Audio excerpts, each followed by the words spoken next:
ఆషాఢ మాసం అనగానే మనందరికీ గుర్తొచ్చేది ముందుగా బోనాల పండుగ. బాలరాజు గారు వచ్చారు. ఆషాఢ మాసంలోనే బోనాలు ఎందుకు చేస్తూ ఉంటారు? ఆషాఢ మాసాన్ని బోనాల పండుగ ఎందుకు ఎంచుకున్నారంటే వర్షాకాలంలో వస్తుంది ఆషాఢ మాసం. ఇది మట్టి కుండలోనే చేయాలి అనేది ఇట్లా ఎందుకు? ప్రాచీన కాలంలో మన దగ్గర వెండి, రాగి, బంగారు అట్లా కాకుండా మట్టి పాత్రలో నైవేద్యం భోజనాన్ని బోనం అంటాం. ప్రతి బోనాల పండుగకి 5 కులాల వారికి ఒక పండుగ. కుమ్మరి వారు కుండ తయారు చేయాలి, సాకరి వాళ్ళు డ్యూటీలు తయారు చేయాలి, మంగళ వాళ్ళు మంగళ వాయిద్యం వాయించాలి, కుండ్ల వాళ్ళు ఘటం సమర్పించాలి. అంటే పోతరాజులు డ్రింక్ చేసి పోతరాజు వేషం వేస్తారు, అది మంచి పద్ధతి. పోతరాజుకు మందు తాపడం అది ఒక్క సంవత్సరం బోనం చేయడం వల్ల సంవత్సరం అంతా కూడా వారికి అన్నానికి లోటు ఉండదు. అమ్మవారికి సీరే సారే రైక అందించడం వల్ల. నమస్తే, వెల్కమ్ టు వోల్గా న్యూస్. ఇక ఆషాఢ మాసం అనగానే మనందరికీ గుర్తొచ్చేది ముందుగా బోనాల పండుగ. ఈ బోనాల పండుగ తెలంగాణలో ఎంత అంగరంగ వైభవంగా జరుపుకుంటామో మనందరికీ తెలిసిన విషయమే. అయితే ఈ బోనాల పండుగ మన కల్చర్లోకి ఎలా వచ్చింది, ఈ బోనం అసలు విశేషత ఏమిటి, వీటన్నిటిపైన మన దగ్గర మాట్లాడడానికి, వీటన్నిటికీ సంబంధించి అంటే నేటి యువతకు కావచ్చు, నేటి సమాజానికి కొంతవరకు అంటే ఎంత తెలిసినా కొంతవరకు చాలా డెప్త్గా ఎవరికి తెలియదు. కాబట్టి దీనిపైన డెప్త్గా మన దగ్గర అసలు బోనాల ఫెస్టివల్ అంటే ఏమిటి, తెలంగాణలో ఇది ఎలా భాగమైంది, మన కల్చర్ ఏమిటి అన్న కోణంలో అయితే ఈ విషయంలో మాట్లాడడానికి మన దగ్గరికి ప్రస్తుతం అయితే బాలరాజు గారు వచ్చారు. బోనాల పండగ యొక్క ప్రత్యేకతకు వాటికి సంబంధించి ఆయనకు చాలా అంటే ఎప్పటి నుంచో ఆయన ఇందులో అంటే పోతరాజుగా వేస్తూ బోనాల పండగల్లో ఆయన పోతరాజుగా వ్యవహరిస్తూ గత కొంతకాలంగా కూడా ఇక ఆధ్యాత్మిక పరంగా చాలా మందిని ఆయన ప్రేరేపిస్తూ వచ్చారు. అలాంటి గొప్ప వ్యక్తి ఇప్పుడు మన ముందుకున్నారు. నమస్తే సార్. నమస్కారం అండి. ముందుగా వాల్గో మీడియా వారికి బోనాల పండుగ శుభాకాంక్షలు, అలాగే తెలంగాణ ప్రజలందరికీ కూడా బోనాల శుభాకాంక్షలు. ఎస్. అయితే సార్, యాక్చువల్గా మనం ముందుగా మాట్లాడుకోవాల్సింది ఏంటంటే ఆషాఢ మాసంలోనే బోనాలు ఎందుకు చేస్తూ ఉంటారు? వేరే చాలా మాసాలు ఉంటాయి కదా మనకు తెలిసినంత వరకు తెలుగు మాసాలలో. ఆషాఢ మాసాన్ని పర్టికులర్గా ఎందుకు మన వాళ్ళు చూస్ చేసుకున్నారు? ఆషాఢ మాసాన్ని బోనాల పండుగ ఎందుకు ఎంచుకున్నారంటే వర్షాకాలంలో వస్తుంది ఆషాఢ మాసం. వర్షాలు పడ్డ తర్వాత కొత్త పంటలు మొదలవుతాయి. ఈ కొత్త పంటల్లో వండిన వంట అంతా కూడా అమ్మవారికి నైవేద్యంగా సమర్పించి ఇక్కడ నుంచి ఇంకా మన పండుగలన్నీ మొదలు. ఆషాఢంలో మొదలైన బోనాలు శ్రావణంలో కంప్లీట్ అవుతాయి. ఇక్కడ నుంచి ఇంకా మన కొత్త పండుగలన్నీ మొదలన్నమాట. శ్రావణం నుంచి కొత్త పంటను అమ్మవారికి ఫ్రెష్ గా సమర్పించే నైవేద్యం అదే బోనం అన్నమాట. భోజనాన్ని బోనం అంటాం. మనం అమ్మవారికి సమర్పించే భోజనాన్ని బోనం రూపంలో తీసుకెళ్లేదే బోనాల పండుగ. Super sir. ప్రతి ఇంటి నుండి కూడా ఒక్కొక్క బోనం అంటే ఒక్కొక్క ఇంట్లో నుంచి తీసుకెళ్లే నైవేద్యం అమ్మవారు సమర్పిస్తే ఈ సంవత్సరం అంతా కూడా వారికి అన్నానికి లోటు ఉండొద్దు, ఆయు ఆరోగ్యాలతో అష్ట ఐశ్వర్యాలతో వర్ధిల్లాలని చెప్పి వారంతా కూడా ఈ బోనాల పండుగ కార్యక్రమాన్ని తెలంగాణలో సంస్కృతిగా మొదలు పెట్టారు. ఆషాఢం నుంచి మొదలై శ్రావణం మాసం వరకు జరుగుతుంది. అంటే ఈ బోనం కల్చర్ అసలు మనకి ఎట్లా వచ్చింది? మన తెలుగు రాష్ట్రాలలోనే ఉందా, కేవలం దేశవ్యాప్తంగా ఉందా, ఎట్లా వచ్చింది ఇది మన కల్చర్లోకి? బోనం అనేది ఒక తెలుగు రాష్ట్రాలు కాదు, మొత్తం యావత్ భారతదేశం అంతా కూడా బోనం ఉంది. కాకపోతే ఒక్కొక్క రాష్ట్రంలో ఒక్కొక్క రకంగా అమ్మవారికి నైవేద్యం సమర్పిస్తారు. ఏదైనా కూడా పవిత్రమైన శుద్ధిగా తయారు చేసి పవిత్రంగా దాన్ని శుద్ధిగా అలంకరించి తలపైన తీసుకెళ్లి సమర్పించేది నైవేద్యం బోనం. తెలంగాణలో బోనం అంటాము, తమిళనాడులో పొంగల్ అంటారు. అట్లా ప్రతి రాష్ట్రంలో కూడా అమ్మవారికి సమర్పించే పవిత్రమైన నైవేద్యాన్ని భోజనం, ఆ భోజనాన్ని బోనం అని అంటాం. అది ప్రతి రాష్ట్రంలో ఉంది. మామూలుగా మనం అంటే ఈ బోనం అనేది కేవలం అమ్మవార్లకే సమర్పిస్తూ ఉంటాం కదా. మామూలుగా అయితే చాలా మంది దేవతలు ఉంటారు, మనకు తెలుసు 3 దేవతలు అని మనం మొక్కుతూ ఉంటాం. అందులో కేవలం అమ్మవార్లకు, అందులో కూడా సప్తమాతృకలు అని అంటుంటారు. ఎవరు ఈ సప్తమాతృకలు ఎవరు? కేవలం ఈ అమ్మవార్లకి ఎందుకు ఈ భోజనము, వేరే వాళ్ళకి ఎందుకు ఇది భోజనం నైవేద్యాలను సమర్పించరు? సప్తమాతృకలు అంటే 7 అక్కజెల్లెళ్ళ అమ్మవార్లు. శివుని కుమార్తెలు వీళ్ళంతా కూడా. వీరికి ఒక సోదరుడు పోతరాజు. అయితే ఆ తల్లులంతా కూడా మాతృస్వరూపాలు అన్నమాట. మాతృస్వరూపాలు అంటే తల్లి గర్భంలో ఉండే స్వరూపమే ఈ బోనం యొక్క అవతారం అన్నమాట. తల్లి గర్భం ఎట్లుంటుందో అలా బోనం యొక్క స్వరూపం ఉంటుంది. అంతటి పవిత్రమైన విశిష్టత గలది ఈ బోనం అన్నమాట. ఈ బోనాన్ని అమ్మవారికి సమర్పించడం వల్ల వారికి సంవత్సరం అంతా కూడా అన్నానికి లోటు ఉండకూడదని చెప్పేసి అమ్మవారికి బోనాన్ని భోజనం రూపంలో ఉన్నటువంటి బోనాన్ని నైవేద్యంగా సమర్పిస్తారు. Okay okay. వేరే దేవతలకు కూడా నైవేద్యం ఉంటుంది. ఉంటుందా? అయితే వారికి బోనం కుండలో కాకుండా పల్లెల్లో రాగి పళ్ళెం అని, డిఫరెంట్ గా. ఎండి పళ్ళెం అని, విత్తడి పళ్ళెం అని, మట్టి పళ్ళాలు అట్లా వాటికి పళ్ళెంలో నైవేద్యాన్ని అర్పిస్తారు. అమ్మవారికి మాత్రం బోనం స్వరూపంలో తయారు చేసి తలపైన మోసుకొని తీసుకెళ్లి పవిత్రంగా సమర్పించే పండుగ బోనాల పండుగ.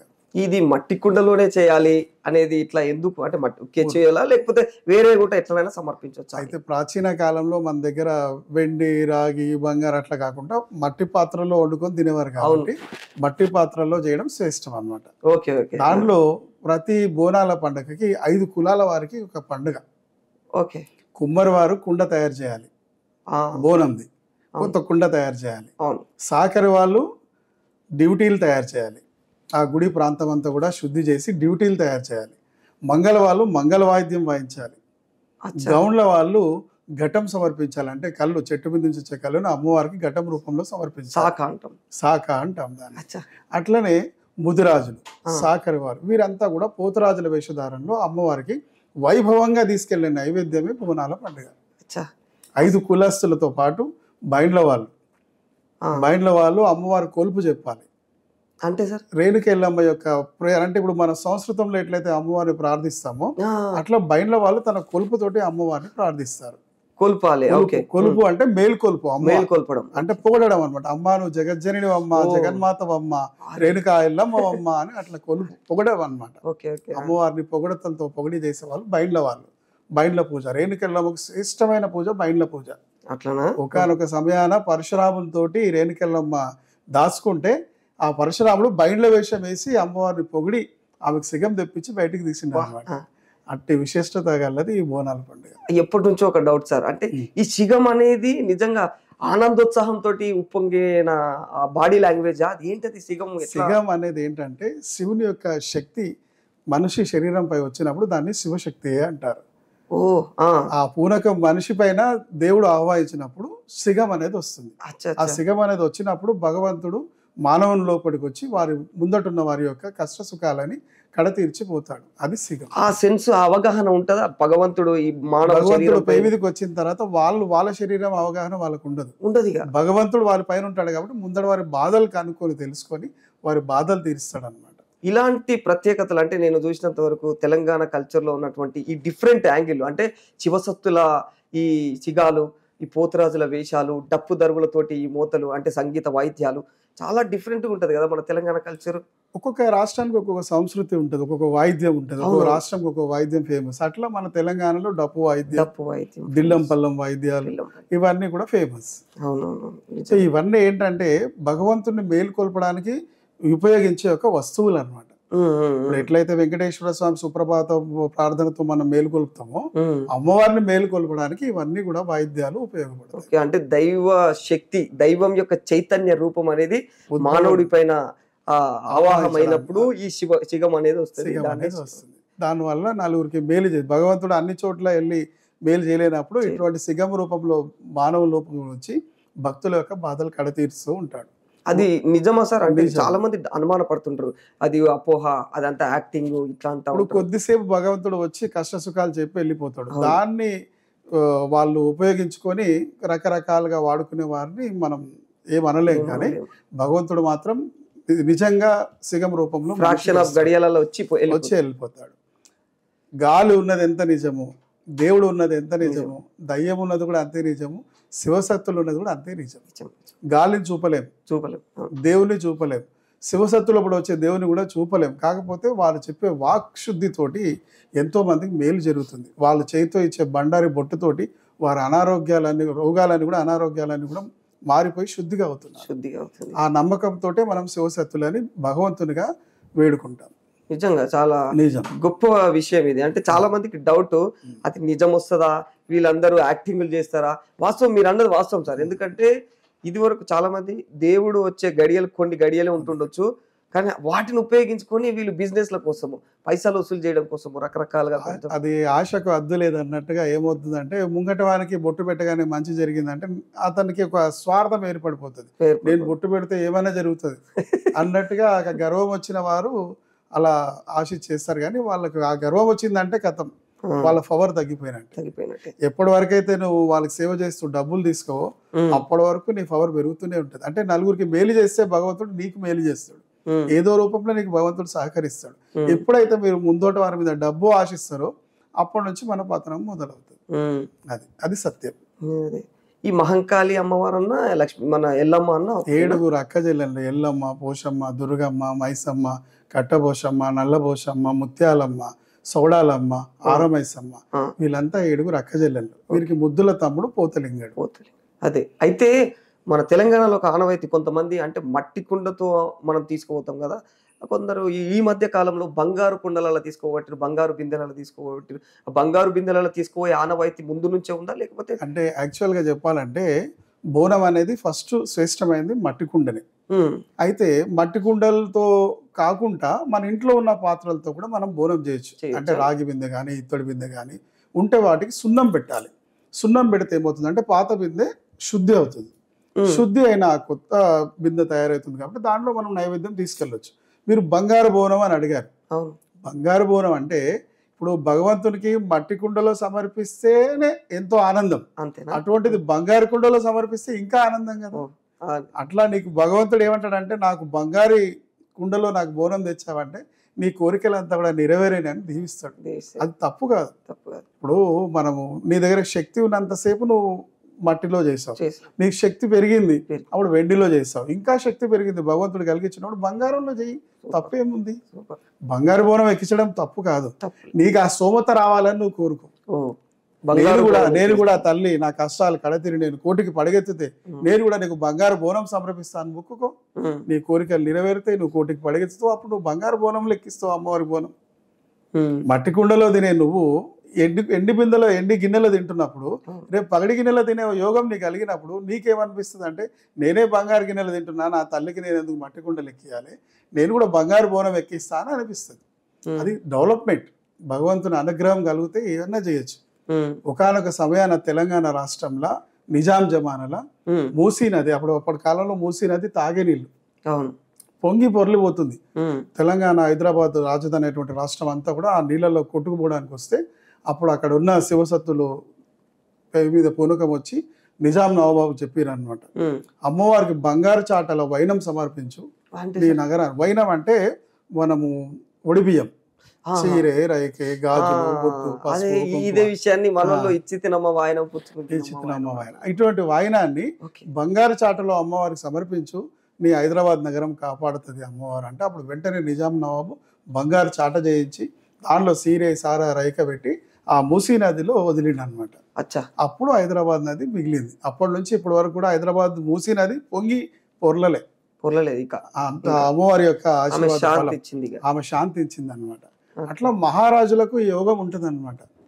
బంగారం వాళ్ళకు పెద్ద మాట కాదు కాబట్టి బంగారు చాటలో చేయించి వాళ్ళు, సామాన్య మానవునికి అది సాధ్యం కాదు. అయితే నువ్వు సామాన్య మానవునివి మహారాజు అయితా అని కోరుకో, కష్టపడు, తల్లి నాకు అనుగ్రహం కలిగించు, రేపు నీకు బంగారు చాటలో వైనం ఇస్తా, బంగారు బోనం ఎక్కిస్తా, బంగారు ఈరగోళలు చేస్తా, అట్లా మొక్కు తప్పులేదు.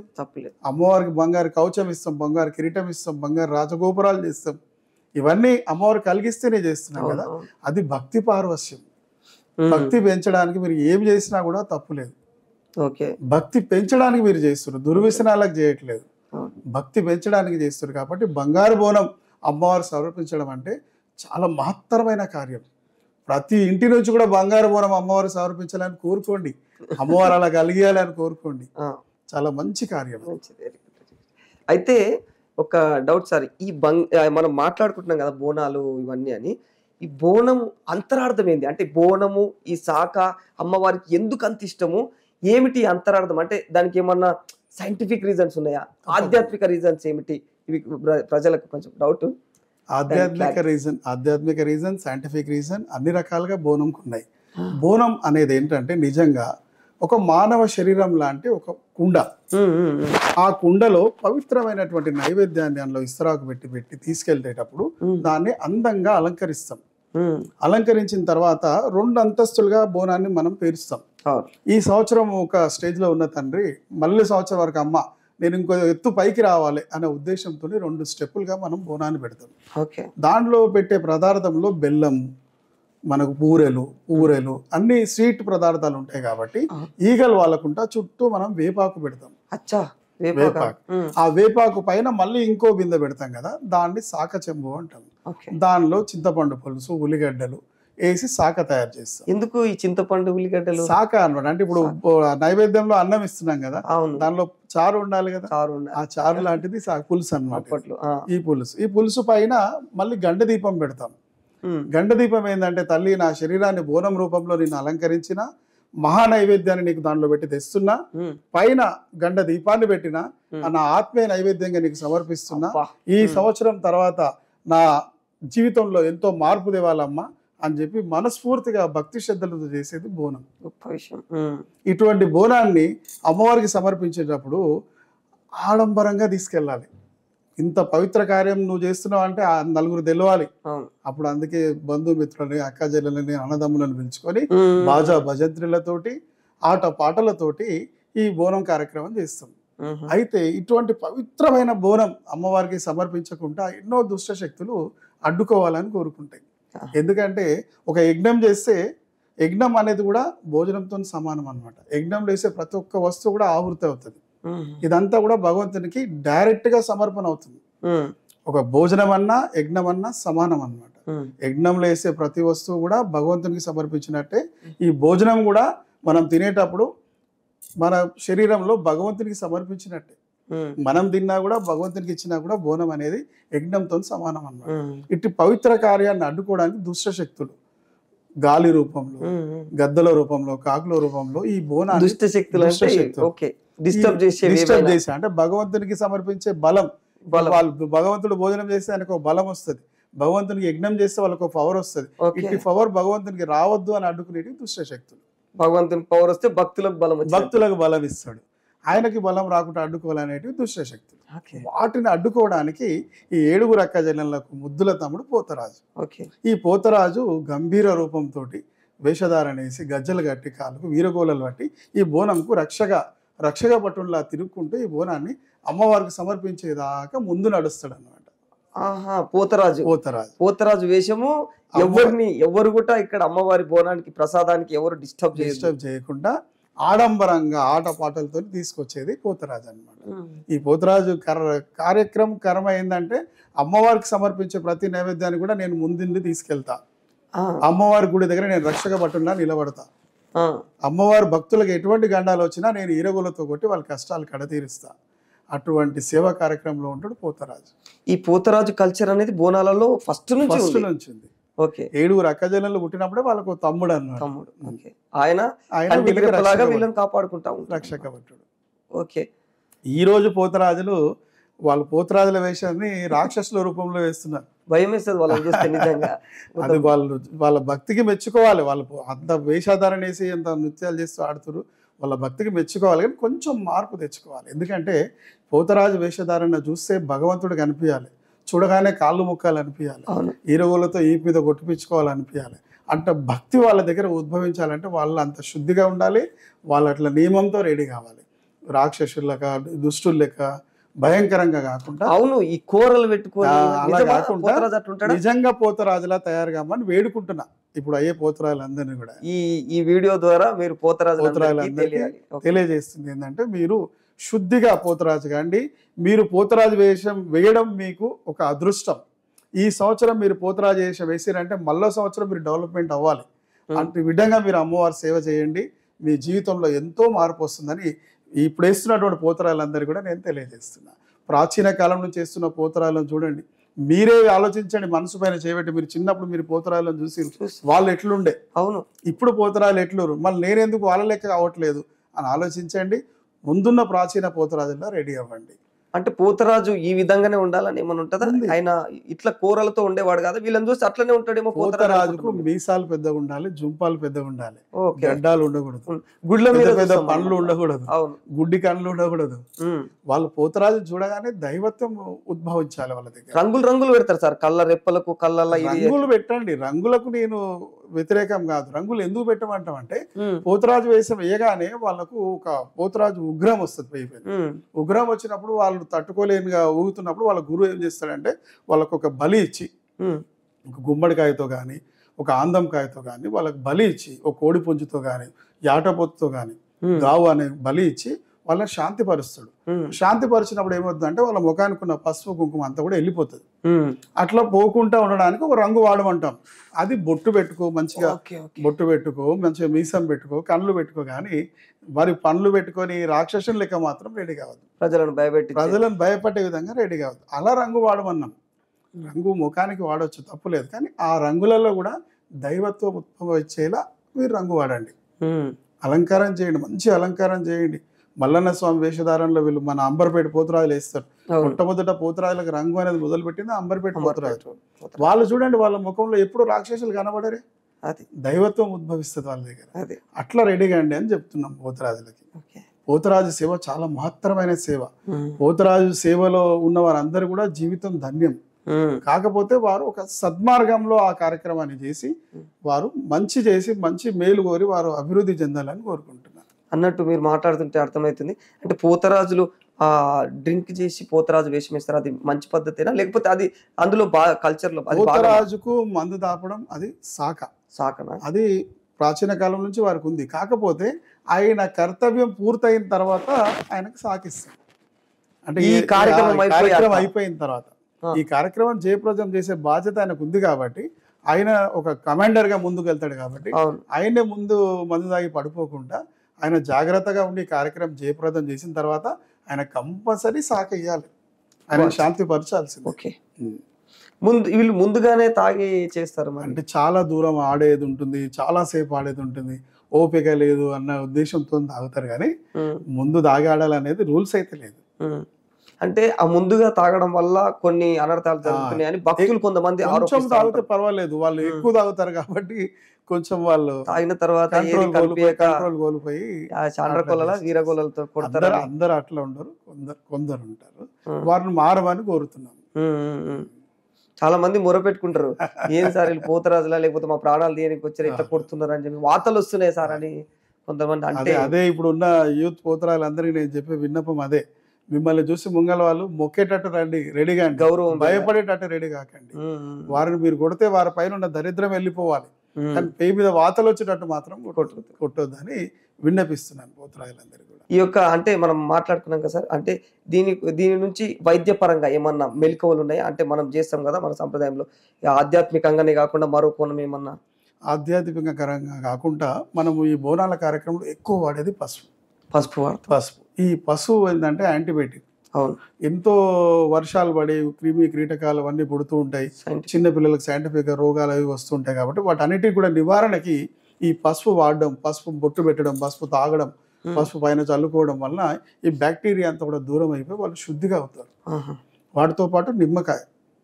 అవును, నిమ్మకాయ ప్రతి తాన చూస్తాం. అవి ఈ నిమ్మకాయ అనేది ఏంటంటే పూర్వం అమ్మవార్లకు బలులు ఈ మన జీవాలం బలి ఇవ్వకుండా వాటి చోట నిమ్మకాయ బలిస్తే ఒక యాట బలి ఇచ్చినట్టు అనే ఉద్దేశంతో ఆ నిమ్మకాయ కోసి అమ్మవార్లను శాంతిపరిచేవారు. యాట ప్లేస్ లో నిమ్మకాయ ఒక బలి అన్నట్టు వస్తుంది. అది మంచి పద్ధతి కదా సార్, ఇవి ప్రాణాలు తీయకుండా. అట్లానే అంటే ప్రాణాలు తీయద్దు అనేది లేదు, ఎందుకంటే మనం ఎవరికి హాని చేయడానికి మన దైవ కార్యాలు కావు. ఆ ఉద్దేశంతో నిమ్మకాయలతో శాంతిపరుస్తారు. కాకపోతే కొన్ని దుష్ట శక్తులకి ఏంటంటే బలి అనేది అవసరం.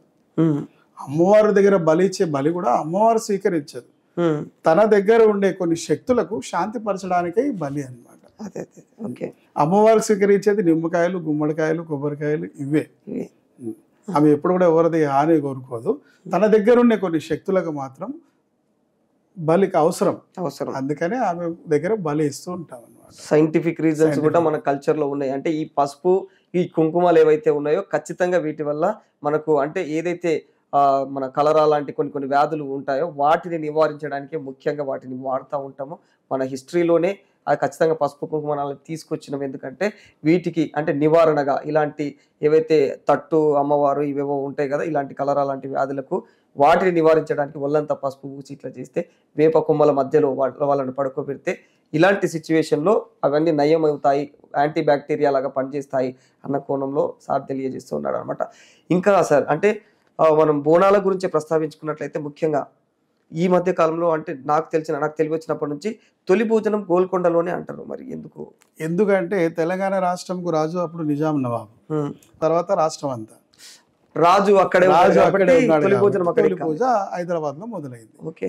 అక్కడి నుంచి మళ్ళీ అన్ని తెలంగాణ రాష్ట్రం అంతా కూడా శ్రావణ మాసం వరకు ఒక్కో చోట అప్పటి కాలంలో పూజారులు తక్కువ. హ్మ్. ఈ పూజలు చేయాలంటే కొంతమందిని శ్రేష్టంగా ఎంచుకునేవారు అనమాట. వారే అన్ని చోట్ల చేయాలి. అందుకనే ఒక్కొక్క వారం ఒక్కొక్క చోట అట్లా చేసుకుంటూ ఆషాఢ మాసం శ్రావణ మాసం అంతా కూడా వాళ్ళు పూర్తి చేసుకుంటూ వచ్చారు. ఇప్పుడు గల్లీకో పూజారి, అవును, వీధికో భక్తుడు. అప్పుడు తక్కువ మంది పూజారులు ఉండే కాబట్టి వారు ఫస్ట్ నిజాం దగ్గర నుంచి మొదలుపెట్టి అలా మొత్తం రాష్ట్రం అంతా కూడా చేసుకుంటూ వచ్చేవారు. అంటే ఇప్పుడు మనం చూస్తాం గ్రామ స్థాయిలలో చూస్తే ఏంటంటే కులాలు కొన్ని పర్టికులర్ కులాల వాళ్ళే ఇవి చేస్తూ ఉంటారు. సిటీలలో అట్లా ఉండదు. మరి అంటే ఏవి పోతరాజుల విషయమే కావచ్చు, ఈ మీరు అన్నట్టు ఏవి మన డప్పు వాయించేటోళ్ళు కావచ్చు, పర్టికులర్ కులాల వాళ్ళే చేయాలంటే రూల్ ఉందా, లేకపోతే ఎవరైనా చేయొచ్చా? గ్రామీణ ప్రాంతాల్లో కులవృత్తి అనేది ఉంది కాబట్టి అవును, ఒక్కొక్క కులవృత్తికి ఒక్కొక్క పని ఉపజెప్పారు అనమాట. అందరు అన్ని పనులు చేయలేరు కాబట్టి మాది వాళ్ళు డప్పులు వాయించాలి, మంగళ వాళ్ళు మంగళ వాయిద్యం వాయించాలి, సాకల వాళ్ళు డ్యూటీలు తేవాలి, అట్లనే కుమ్మరి వాళ్ళు కుండలు చేయాలి అన్నట్టుగా అన్ని కులాల వారికి ఒక్కొక్క వృత్తి ఇచ్చినారు. ఆ కంచెర వాళ్ళు గజ్జలు రెడీ చేయాలి, కంచె బిందెలు రెడీ చేయాలి. అట్లా ప్రతి ఒక్క కులానికి ఒక వృత్తి ఉంది కాబట్టి అందరికీ పండగ, అందరికీ పని ఉంటేనే పండగ కదా. అన్ని కులాల వాళ్ళు కలిసి చేసుకునే పండుగనే బోనాల పండుగ. బోనం అంటే ఖచ్చితంగా ప్రతి గ్రామ స్థాయిలో ఉండే ప్రతి కులం వ్యక్తికి అది ఒక ఆదేర్వు, పొట్టను నింపే కార్యక్రమం అన్న కోణంలో, అంటే దేవునికి భక్తి రూపకంగా ఏ విధంగా మనం భక్తిని నైవేద్యం చేస్తున్నామో దాంతో పాటు ఖచ్చితంగా గ్రామ స్థాయిలో ప్రతి ఒక్క కుల వృత్తి ఎంచుకున్న వాళ్ళందరికీ కూడా దానివల్ల అంటే ఆ పూట ఖచ్చితంగా గడిచేలాగానన్నా ఖచ్చితంగా ఈ బోనం పండుగ అనేది ప్రజలందరి కోసము తీసుకొచ్చినటువంటి ఒక మహత్ కార్యం అన్న కోణంలో అయితే బాలరాజ్ అన్న తెలియజేస్తున్నాడు, బాలరాజ్ అన్న ముదిరాజ్. అయితే దీని పట్ల చాలా మందికి అవగాహన ఉండదు. ఈ బోనాలు అని చెప్పేసి, డప్పు సౌండ్లు అని చెప్పేసి మాకు పొల్యూషన్ అవుతుందని కొంతమంది వాదిస్తూ ఉంటారు సార్ గ్రామాలలో. కానీ వాళ్ళకి ఇంత ఉపాధి ఉందని మీరు చెప్తే కానీ నాకు అర్థం కాలేదు. ఉపాధి ఉంది కాబట్టి అందరికి పండగ అవుతుంది. అన్ని కులస్తుల వరకు పండగ, అందరు పండుగ చేసుకుంటేనే పండగ. ఇప్పుడు వేరే ఏ పండుగ చూసినా ఒక కులస్తుల పండుగ ఉండదు. అవును, ఇది అందరి కులస్తుల పండుగ, అందరి పండుగ. అందుకనే బోనాల పండుగ తెలంగాణలో చాలా శ్రేష్టం. బోనాల పండుగలో అమ్మవారికి సమర్పించే బోనంతో పాటు మనం ఒక తొట్టెల అనేది కార్యక్రమం చేస్తాం. అవును, తొట్టెల అంటే ఇంట్లో పిల్లలు పుట్టాలి అని చెప్పేసి ప్రతి ఒక్కరు కూడా 5 అంతస్తుల పూల తొట్టెల అమ్మవారి గుడిలో కడతారు. ఆ తొట్టెల సైజును కూడా పెంచుతా పోతారు కదా. అంటే అది మన భక్తి. మామూలుగా 5 అంతస్తులు ఉండాలి. అది ఇంత చిన్నదున్న 5 అంతస్తులే, 100 అడుగులున్న 5 అంతస్తులే. 5 అంతస్తుల తొట్టెలు కట్టి అమ్మ నా ఇంట్లో పిల్లలు రావాలి, మా ఇంట్లో తొట్టెలు కట్టాలి అన్న ఉద్దేశంతో అమ్మవారికి తొట్టెలు కూడా సమర్పిస్తాం. తొట్టెల కార్యక్రమం. అదే తొట్టెల బస్తీలో సమర్పించేది కాదు, ఊరందరు కలిసి చేసేది. ఇంటింటికి కూడా ఒక తొట్టెలు సమర్పిస్తాం. అట్లా అమ్మవారి గురించి ఎంత చెప్పినా తక్కువే. ఈ బోనం పండుగ, ఈ బోనం అనేది అంటే మహిళలే ఎత్తుకోవాలా, ఎందుకు మహిళల కోసం తీసుకొచ్చిన కార్యక్రమం? అంటే ఇంతకుముందు మన వినాయక చవితి ఉంటుంది కదా, బాలగంగాధర్ గారు, తిలక్ గారు, ఆయన వినాయక చవితి ఏంటంటే స్వతంత్రం టైంలో అందరినీ ఏకం చేయడానికి అనే ప్రోగ్రామ్ అంటారు. ఇట్లా కూడా బోనం పండుగ కూడా మహిళలు మాత్రం ఎత్తుకోవడానికి, మన మహిళల సాధికారత కోసమా ఏమన్నా ఇంకా ఇట్లాంటి రీజన్స్ ఏమన్నా? అమ్మవారి స్వరూపం మహిళలు కాబట్టి అందుకే ఆ బోనం అనేది ఆడవాళ్ళు, ఇంటి ఆడపిల్ల ఎత్తుకోవాలనేది మన దగ్గర నియమం. ఇంటి ఆడపిల్ల లేదా ఇప్పుడు ఇంటి ఆడపిల్ల పెళ్లి అయిపోయిందంటే మన ఇంటి కోడలు కూడా ఇంటి ఆడపిల్లని, లేకుంటే ఇంట్లో ఉన్న ఆడపిల్లలు ఎత్తుకుంటే శ్రేష్టం అనమాట. మగవారు ఎత్తుకుంటే మళ్ళీ ముందర ఆడేవాళ్ళు ఎవరు, నడిపించేవారు, ఈ బాజా భజిత్రాలు వాయించే వాళ్ళు, ఇదంతా కార్యక్రమాన్ని మగవాళ్ళు చూస్తే బోనం ఆడవాళ్ళు ఎత్తుకోవాలి, అది శ్రేష్టం. మన కల్చర్, మన తెలుగు పండుగలలో ఆడవారికి ప్రధాన స్థానం ఇస్తూ ఉంటాం. అన్ని పండుగలలో మీకు ఆడవారికి ప్రధాన స్థానం. ప్రతి పండుగ శ్రీమూర్తి నుంచే మనం ఉద్భవిస్తాం కాబట్టి ఆమె మనకు ముందు. చాలా అద్భుతం. అంటే ఇంకా దీనిపైన అంటే మీరు ఎలా సార్, అంటే మీకు ఈ బోనం పైన ఇంత ఆసక్తి? మీరు పోతరాజు వేషాలు వేసేవారని తెలుసు. నేను ప్రతి సంవత్సరం కూడా అమ్మవారు పలహారం బండి ఊరేగింపు చేస్తాను. 20 సంవత్సరాల నుంచి 20 సంవత్సరాల నుంచి పలహారం బండి తీస్తాను. ఇది 21వ సంవత్సరం. రాజేంద్ర నగర్ మండలంలో రాజేంద్ర నగర్ విలేజ్ లో చేస్తాను నేను ఫస్ట్ పుట్టి పెరిగిందంట సీతారాంబాగ్ మల్లేపల్లి. అక్కడ ప్రతి వీధి నుంచి, ప్రతి గల్లీ నుంచి ఊరేగింపులు జరిగేటి. నేను రాజేంద్ర నగర్ వెళ్ళి 23 సంవత్సరాలు అవుతుంది. అక్కడ పలహారం బండి, పోతురాజులు ఇట్లాంటి కార్యక్రమాలు లేవు. సిటీలో ఉన్నట్టు ఈడ కూడా చేయాలన్న ఉద్దేశంతో మొదలుపెట్టిన అలా 21 సంవత్సరం పూర్తయింది. ఈ పలాల బండ్ల కార్యక్రమం ఏంటి సార్ అది? పలహారం బండి అనేది ఏంటంటే అమ్మవారి యొక్క రథోత్సవం. రథోత్సవం నేను అనుకుంటుంటే తెలియక పలహారం బండి అంటే ప్రసాదం. అదే ఆ రథోత్సవంలో ప్రసాదం కూడా పంచుతాం కాబట్టి పలహారం బండి అయింది. ఇప్పుడు పంచరు కదా సార్? పంచుతారా ఇప్పుడు కూడా? ప్రతి పలహారం బండిలో ప్రసాదం అమ్మవారి నైవేద్యం ఎక్కించి దాని ప్రసాదాన్ని వితరణ చేస్తారు ఆ బండి వెళ్ళేటప్పుడు. అలా పలహారం బండిగా వెళ్ళిపోయింది. యాక్చువల్గా రథోత్సవం అమ్మవారి రథోత్సవం ఎందుకు చేస్తామంటే గుడిలో ఉన్న అమ్మవారు గుడికి భక్తులంతా కూడా ఏడాదంతా కొందరు వస్తారు, కొందరు రాలేరు. అలాంటి వారందరికీ కూడా అమ్మవారు ప్రతి ఇంటికి వెళ్ళి వారు మంచి చెడు అరుచుకోవడానికి బయలుదేరేది రథోత్సవం. ఈ పలారం బండి కార్యక్రమంలో ప్రతి ఇంటి ముందు నుంచి అమ్మవారు వచ్చినప్పుడు ఇంటి ముందు వాళ్ళ ఇంట్లో నుంచి శాఖ తెచ్చి, అమ్మ మా ఇంటికి వచ్చిన మా తల్లి మమ్మల్ని అందరినీ చల్లగా చూడమ్మా అని శాఖ పోసి నమ్ముతారు అన్నమాట. అది కార్యక్రమం రథోత్సవం. అది పలహారం బండి ఊరేగింపు కార్యక్రమం. దీనివల్ల అమ్మవారు ఊరంతా కూడా తిరిగి వస్తుంది అన్నమాట ఒకసారి. అట్లా ప్రతి ఊరికి ఒక్కొక్క వీధికి ఒక గుడి ఉంటుంది. ప్రతి గుడిలో నుంచి ఒక్కో అమ్మవారు వాళ్ళ వీధి తిరుగుకుంటూ వస్తుంది. దాన్ని పలహారం బండి ఊరేగింపు కార్యక్రమం, రథోత్సవం. యాక్చువల్ గా అందులో పలహారం పంచుతారు కాబట్టి అది పలహారం బండిగా ప్రఖ్యాతిగాంచింది. అదే అయితే ఇది సాధారణంగా ఈ బోనం పండుగ అనేది అన్ని కులాల వాళ్ళకి, మహిళలకు ప్రాధాన్యతను తీసుకొస్తూ చేపట్టినటువంటి మహత్కార్యం. ఒక్క సంవత్సరం బోనం చేయడం వల్ల సంవత్సరం అంతా కూడా వారికి అన్నానికి లోటు ఉండదు. ఈ అమ్మవారికి సీరే సారే రైక అందించడం వల్ల సంవత్సరం అంతా కూడా వారికి కట్టుబోటులకు లోటు ఉండదు. మీరు కూడా పోతురాజులకు గురువు అన్నట్టు విన్నాం, నిజమా సార్? నిజమే. నేను పోతురాజులకు గురువు. అంటే ఎట్లా గురువు అంటే మీరు వాళ్ళకు ఏ విధంగా చేస్తారు? అంటే ఈ గురువు పరంపర అనేది ఎట్లా అంటే ఫస్ట్ మాకు గురువు ఉంటాడు. నా గురువు ప్రతాప్ కుమార్, ఆయన మంచి భక్తుడు. ఆయన దగ్గర నేను గురువుపదేశం తీసుకొని పోతురాజుల కంటే గురువు పోతురాజులకు ఎందుకు అవసరం అంటే చాలా పెద్ద సమస్యాకరమైన ప్రశ్న.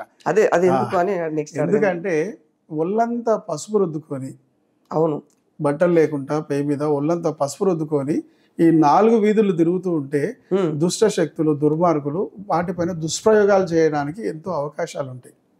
మామూలుగా ఒక పెళ్లి కొడుకుని చేస్తేనే పసుపు పెడితే పేయంతా బయటికి వెళ్ళనీయం, ఒంటరిగా ఉండనీయం.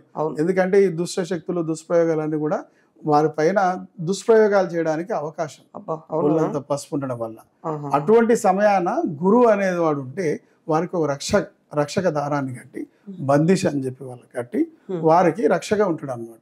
ప్రతి మూల మలుపులో కూడా వారి తలపై నుంచి నిమ్మకాయలు కోసి వారి పైన దిష్టిని తీసేస్తూ ఈ పోతరాజు కార్యక్రమాన్ని అంతా కూడా జయప్రదం చేస్తాడు.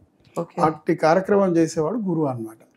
ఆ గురు మార్గంలో ఉన్నవారు ఏంటంటే తన దగ్గర అయ్యే పోతరాజులందరూ కూడా గురు మంత్రాన్ని ఉపదేశించి, మీరు పోతరాజు అయ్యే ముందు పోతరాజు సామాన్ అంతా కూడా ఒక పట్టం వేసి ఆ పట్టంలో ఈ సామాన్ అంతా పెట్టి అమ్మవారికి పూజ చేసి, ఆ సామాన్ పూజ చేసిన తర్వాత ఆ గురువు దగ్గర బందిష్ దారాలు కానీ నిమ్మకాయలు కానీ కట్టుకొని తన దగ్గర పెట్టుకొని ఈ కార్యక్రమాన్ని జయప్రదం చేసి వస్తాడన్న. దాని గురించి ఒక గురువు కావాలి.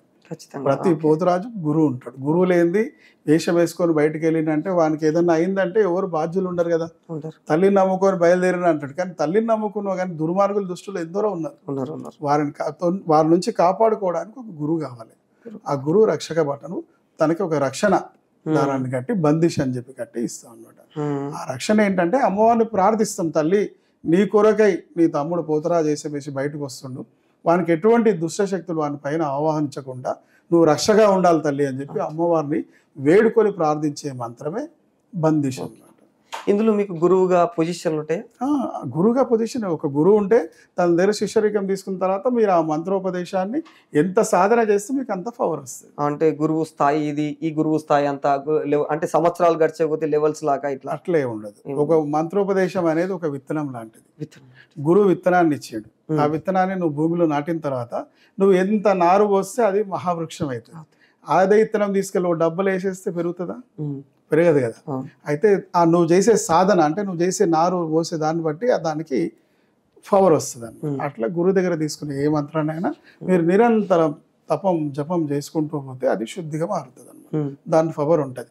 ఎంత పెద్ద గురువు అయినా కూడా ఒక గురువు శిష్యుడే. అది మరవద్దు.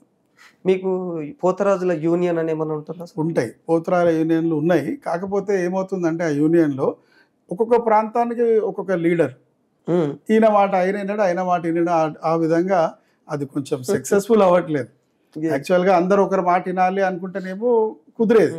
కానీ ఎవరు ఇదే మాట లేదు. ఎందుకంటే ప్రతి ఏరియాకు వాళ్ళు నేను పెద్ద దానివల్ల అది యూనియన్ కుదరట్లేదు. యూనియన్ అయితే ఉంది, వాళ్ళు చేసే సేవ అంతా కూడా వాళ్ళు చేస్తూ వస్తున్నారు. ఇంకా వారి మాటలు నమ్మి అందరూ ముందుకు వస్తే ఇంకా బాగుంటుంది. అందరూ కలిసి ఒక ఏకట్టు మీద ఉంటే బాగుంటుంది. కానీ అది కుదరని పని. ఎందుకంటే ఒక్కొక్క వీధికి ఒక్కొక్క గురువు ఉంటాడు. ఈ గురువు శిష్యులు వేరే, ఆ గురువు శిష్యులు, మా రూల్స్ వేరే, మీ రూల్స్ వేరే అన్నట్టుగా వాళ్ళు ఒక నియమంలో లేరు. కానీ కాకపోతే యూనియన్ ఉంది. ప్రభుత్వాన్ని మేము కోరుకునేది ఏంటంటే ఈ పోతరాజులకు కూడా ఒక గవర్నమెంట్ ఉద్యోగం లాంటిది, ఒక టెంపుల్లో ఎట్లయితే పంతులకు జీతాలు ఇస్తారో ఆ విధంగా ఈ పోతరాజులకు కూడా మీరు కొంచెం అనుగ్రహించి వాళ్ళకు ఒక ఉపాధి కలిగిస్తే అమ్మవారి సేవలో వాళ్ళు ఇంకా అంకితమై ఉంటారు. ఇప్పుడున్న పోతరాలు సంవత్సరంలో ఒక 2 నెలలు పోతరాజులు వేస్తే సంవత్సరం అంతా వారు పని పాట లేకుండా చాలా కష్టపడుతున్న వాళ్ళు ఎంతోమంది బీదలు ఉన్నారు. ఇప్పుడు నేను ఒక ఉద్యోగి, నేను ఒక కాంట్రాక్టర్. నేను ఎట్లాగో ఉద్యోగం చేసుకొని నేను నా జీవితాన్ని పోషిస్తున్నా కాబట్టి నాకు ఉద్యోగం అవసరం లేదు. కానీ కొంతమంది ఏ ఉద్యోగాలు లేకుండా ఆ పని, ఈ పని, కలర్ పని అని, కార్పెంటర్ పని అని, పెయింటింగ్ పని, ప్లంబింగ్ పని అని చేసుకునే వాళ్ళు ఎంతో మంది నిరుద్యోగులు ఉన్నారు. వారు అమ్మవారి సేవలో 2 నెలలు వాళ్ళు త్యాగమైపోతారు. ఆ తర్వాత 10 నెలలు వారికి కొంచెం చాలా బీద పరిస్థితుల్లో ఉన్నారు. వాళ్ళందరినీ గవర్నమెంట్ కొంచెం ఒక చూపు చూసి వారందరూ కూడా ఈ టెంపుల్లలో ఒక ఉద్యోగాలు, ఒక ప్రతి గుడిలో పోతరాజు, నీకు పోతరాజు ఉద్యోగం, నెలకింత సాలరీ అన్నటువంటి ఇస్తే భగవంతుని వల్ల గవర్నమెంట్కి నేను ఒక విన్నపం చేస్తున్నాను. మీరు నమ్మరు కానీ ఈ మాట నేను అంటే ప్రభుత్వం నుంచి మీకు ఎలాంటి అయినా అంటే మీకు ఏమైనా సహకారం అందుతుందా అని అడగబోయే ముందే మీరు అందుకున్నారు. ఎటువంటి సహకారం లేదు పోతరాజులకు, గవర్నమెంట్ నుంచి ఎటువంటి సహకారం లేదు, టెంపుల్ నుంచి కూడా ఎటువంటి సహకారం ఉండదు. వాళ్ళు ఇష్టపూర్వకంగా పోతరాజు చేస్తారు. ఇప్పుడు పోతరాజు చేయడం వల్ల వాళ్ళకి ఇచ్చే దక్షిణలతోటి వాళ్ళు మెయింటైన్ చేస్తారు. కానీ ఆ దక్షిణలు ఏమి కావు. వారు ఒక్కరోజు వేషం కట్టి పొద్దుంతా ఆట ఆడితే 2 రోజులు వండుకోవాలి, ఒళ్ళంతా అలసిపోతుంది, అంత పెయిన్స్ ఉంటాయి. అట్లా ఎన్ని సంవత్సరాలు చేయగలడు పోతరాజు? 5 సంవత్సరాలు, 10 సంవత్సరాలు, 15 సంవత్సరాలు. తర్వాత వాళ్ళ శిష్యులు, వాళ్ళ పిల్లలు అవుతారు. కానీ కోరిక మాత్రం బతుకునంత కాలం పోతరాజు కావాలని ఉంటది. శరీరం సహకరించి వాళ్ళకి ఇట్లా డబ్బులు అందితే ఇంకా ఉత్సాహం. వాళ్ళకు గుడి నుంచి గుడి పోతరాజు అని ఒక జీతం వస్తుంది అంటే అది ఎంత వచ్చినా వాళ్ళకి సంతోషం, చాలా గర్వంగా ఫీల్ అవుతారు, గౌరవం ఫీల్ అవుతారు. వాళ్ళకు ఐడి కార్డు ఇచ్చి అనారోగ్య సమస్య వచ్చినప్పుడు మేము ఉన్నామని చెప్పి గవర్నమెంట్ ఆదుకుంటే, హెల్త్ కి సంబంధించిన పాలసీలు చేయించి వాళ్ళని ఆదుకుంటే చాలా మంచిదని గవర్నమెంట్ ని వేడుకుంటారు. ఎందుకంటే మన కల్చర్ లో భాగమైనటువంటి ఈ పండగ అంటే ఈ పండుగను కల్చర్ లో భాగం చేసిందే తెలంగాణ ఫెస్టివల్ అని చెప్పి మీరు చేస్తున్నారు. తెలంగాణ రాష్ట్ర పండుగ అని చేస్తున్నప్పుడు ఆ పండుగలో భాగమైనటువంటి శివసత్తులు, గణాదులు, పోతరాజులు వీరందరినీ ఆదుకోవాలని చెప్పి నేను ప్రభుత్వాన్ని కోరుకుంటున్నాను. అద్భుతం, మీ ఆలోచన చాలా అద్భుతంగా ఉంది సార్ నిజంగా. ఎందుకంటే మరి ఈ సంస్కృతి వీళ్ళ ద్వారానే ముందుకు పోతుంది. వీళ్ళు అంతమైపోతే ఆ సంస్కృతి కూడా ఉండకుండా పోతుంది. మన సంస్కృతి గురించి ప్రభుత్వాలు ఎంత గొప్పలు చెప్పుకుంటాయో ఆ గొప్పలకు తగ్గట్టుగానే మా యొక్క ఎవరైతే శివసత్తులు, పోతరాజులు వీళ్ళందరూ ఉంటారో వీళ్ళు డప్పు వాయిద్యాలు వాయించే వాళ్ళు ఈ చిన్న చిన్న ఈ వృత్తులు చేసుకొని ఇంకా కూడా వాటిని పట్టుకొని వేలాడుతున్నారు. చూడండి, పొట్ట గడవకపోయినా సరే భక్తి కోసం అని చెప్పేసి వాళ్ళు చేస్తున్నారు. ఆ భక్తిలో భాగంగా ఈ ప్రభుత్వాలు వాళ్ళకి ఏదన్నా చేయూతనిస్తే వాళ్ళ ఆరోగ్య సమస్యలపైన కావచ్చు, ఫ్రీగా వాళ్ళకి వైద్యం అందించడం కావచ్చు, లేకపోతే వాళ్ళకింత పొట్ట గడిచేలాగా, వాళ్ళ కుటుంబాలు బీద బికారిగా ఉంటాయి, వాళ్ళకింత పూట గడిచేలాగా, వీళ్ళకి నెలకింత ఏదో ఇంత శాలరీ లాగా ఇచ్చేటట్టు చూస్తే చాలా అద్భుతంగా ఉంటుంది అన్న కోణంలో అయితే బాలరాజన్ మాట్లాడుతున్నాడు. ఆయన మాటలు వింటుంటే నాకే రోమాలు నిక్కబడుతున్నాయి. ఎందుకంటే వాళ్ళ కష్టాలు కండ్లకు కనిపిస్తూ ఉంటాయి సార్, కదా. బోనాల పండగలో చూస్తే వాళ్ళు ఒళ్ళు మర్చిపోయి వాళ్ళు వేసే నృత్యాలు చూసి ఆనందం పొందుతాం. మన తెలంగాణ కల్చర్ను కాపాడుతున్నారు వాళ్ళు ప్రస్తుతం ఉన్న సిచ్యువేషన్లో. అలాంటి వారికి నిజంగా ప్రభుత్వ సహకారం అయితే చాలా అవసరం ఉన్నది. ప్రభుత్వం వీళ్ళను పట్టించుకోవాలి. దానికోసం మీరు కూడా యూనియన్ స్ట్రాంగ్ అయ్యి మీ యూనియన్ల తరపున కూడా మీరు కూడా గట్టిగా పోరాడాలని కోరుకుంటా ఉన్నాను. ఇట్లా ఈ రకంగా ఖచ్చితంగా మీరు ముందుకు వెళ్ళాలి. చాలా అద్భుతమైన విషయాలు. ఇంకా మీ పర్సనల్ లైఫ్లో ఈ బోనాలల్లా అంటే ఇంకా ఏమన్నా ప్రజలకు తెలియపరిచేంత అద్భుతాలు ఏమన్నా మీ లైఫ్లో మీరు ఎట్లా పోతరాజు వేషం వేయడానికి ఇంట్లో కూడా పాలిటిక్స్ ఉంటాయా? నువ్వొద్దు, నేనొద్దు, నువ్వు వెయ్యకూడదు అన్నట్టు ఇట్లా నిబంధనలతో? పోతరాజు వేషం వేయడానికి పాలిటిక్స్ ఏం లేవు. ఇంత ముందు ఒక కులస్తులు వేసేవారు కానీ ఇప్పుడు అన్ని కులస్తులు వాళ్ళు వేస్తున్నారు. ఎవరు వేస్తే నువ్వెట్లా వేసినావు అనే బెదిరింపులు ఇట్లా. పోతరాజు వేషం వేయాలంటే ఫస్ట్ మనిషి బలంగా ఉండాలి, దిట్టంగా ఉండాలి, చూస్తే గంభీరత కనబడాలి. అలాంటి వాళ్ళు పోతరాజులు వేస్తే చూసే వాళ్ళకి ఆనందం. ప్రతి ఒక్కరే వేసడానికి అవకాశం ఉంది, అందరూ వేయచ్చు అమ్మవారి సేవలో భాగంగా. కాకపోతే పోతరాజు వేషం వేయాలంటే ఒక అర్హత ఉండాలి, ఆ పేలో ఆ గంభీరత రావాలి. అలా రెడీ అవ్వండి, మీరు దుర్వ్యసనాలు మానుకోండి. ఇది మందు మాకులు ఇవన్నీ గుట్కాలు మందేసి మంచిగా కుస్తీలు కొట్లాడండి, పైలవాన్లు అవ్వండి, అప్పుడు పోతరాజు చేయండి. పోతరాజు చూసే వాళ్ళకి ఎంత గంభీరంగా కనబడుతుంది. చాలా అలా రెడీ అవుతారని యూత్ అంతా కూడా ముందుకు రండి. వేలాది మందికి పోతారు. అప్పుడు ఒక గ్రామంలో ఒక అమ్మవారు ఊరేగింపు జరగాలంటే ఒక్కరు ఇద్దరు పోతరాజులు ఉండేవారు. అవును. ఇప్పుడు 50 మంది 100 మంది పోతరాజులు వేస్తున్నారు. అవును. మీ భక్తికి నేను మెచ్చుకుంటున్నా. కానీ ఆ పోతరాజు ఎట్లా ఉండాలి అట్లా రెడీ కండి, అట్లా తయారు కండి. మీరు అది చాలా సంతోషిస్తాను నేను. వాస్తవాలు తెలుసుకొని వాస్తవాలు తెలుసుకోండి. పోతరాజు లక్ష్యం ఏంటి, పోతరాజు కార్యం ఏంటి, నేను ఎందుకు వేస్తున్నా. ఒక భోజనం వండుకుంటున్నావు అంటే అది నువ్వు తినడానికంటే ఎంత శుద్ధిగా వండుకుంటావు, వేరే వాళ్ళు తినడానికంటే ఎట్లా వండుతావు, ఎట్టికి వండుతావు. హోటల్లో ఉండేవాడు నేను తినేది లేదు కదా అని వేడి వేడి నూనెలు ఇట్లా నీళ్ళు వేసి చిమ్మన్నాక ఆ వేడైంది అంటాడు. అదే నువ్వు తినేది ఉంటే చెంపేస్తావు, నీట్గా ఉండాలి, మంచిగా ఉండాలి అంటాడు. అట్లా ఈ పోతరాజు నీకోసమే. నువ్వు చేసే సేవ అమ్మవారి సేవ, దానివల్ల నీకు అరకత బరకత ఉంటుంది, నీకు డెవలప్మెంట్ ఉంటుంది. ఆ డెవలప్మెంట్ రావాలంటే నేను ఎంత శుద్ధిగా చేయాలి. మంచి గురువుని ఎంచుకో. ఆ గురువుని ఎంచుకొని ఆ గురువు దగ్గర మార్గం తెలుసుకొని పోతరాజు యొక్క లక్ష్యం ఏంది అసలు అది తెలుసుకొని పోతరాజు చేయండి. మీ జీవితంలో ఎంతో మార్పు వస్తుంది. పోతరాజనాలు యావత్తు తెలంగాణ వ్యాప్తంగా ఉన్నటువంటి పోతరాజనాలకు నిజంగా ఒక విన్నపం అన్న.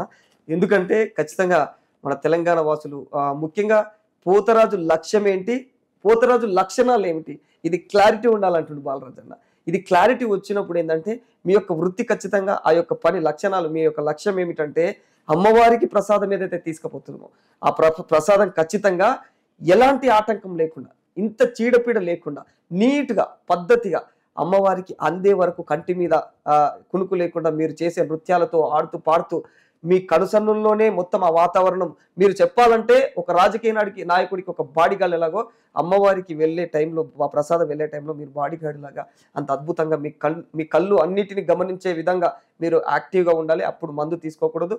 ఆ కార్యక్రమం అయిపోయినాకే మీకు నైవేద్యాలు ఏముంటాయి అవి తీసుకోవాలి అన్న కోణంలోనే బాలరాజు అన్న తెలియజేస్తూ ఉన్నాడు. ఈ యొక్క వోల్గా న్యూస్ తరపు నుంచి ఖచ్చితంగా మీరందరూ మాత్రం ఖచ్చితంగా ఫోకస్ చేయాల్సింది మీ యొక్క లక్షణం ఏమిటి, ఆ లక్ష్యం ఏమిటి, అది మాత్రం ఫోకస్ చేయాలంటున్నాడు. ఆ ప్రశాంతంగా అమ్మవారికి నీట్గా తీసుకెళ్ళాలి. అక్కడ మీరు ఈగ కూడా వాళ్ళని ఇవ్వకుండా ఆ ఈరగులలో పట్టుకొని వెళ్తూ ఉంటారు కదా, మరి ఎందుకని మీరు మీ బాడీని నీట్నెస్ మెయింటైన్ చేయరు అన్న కోణంలో అన్న తెలియజేస్తూ ఉన్నాడు. చాలా అద్భుతమైనటువంటి కార్యక్రమం బాలరాజు అన్న. ఇక్కడ అంటే వోల్గా న్యూస్కి వచ్చి మీ విలువైనటువంటి సమయాన్ని కేటాయించినందుకు చాలా థ్యాంక్స్ అన్న, ధన్యవాదాలు.